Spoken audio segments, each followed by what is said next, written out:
একদিন টুনটুন তার বন্ধুদের নিয়ে জঙ্গলে ঘুরতে বেরিয়েছিল। হঠাৎ একটা রাক্ষসী এসে তাদেরকে খেয়ে নিল। আর রাক্ষসী বলল, আমি হলাম পুতিনা রাক্ষসী, আমি পাখিদের ধরে ধরে খাই, আর পাখিদের রক্ত খেয়ে আবার আমি সতেজ হয়ে যাই। এই বলে সে পাখিদের ধরে ধরে খেতে থাকলো।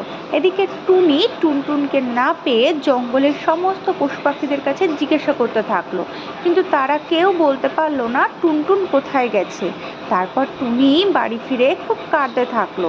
এদিকে জঙ্গলের অন্যান্য পাখিরাও খুব কাঁদছিল যে তাদের ছানাকে খুঁজে পাচ্ছিল না। তাই খুঁজতে খুঁজতে তারা রাক্ষসীর বাসায় এসে দেখলো সমস্ত পাখিদেরকে রাক্ষসী আটকে রেখেছে।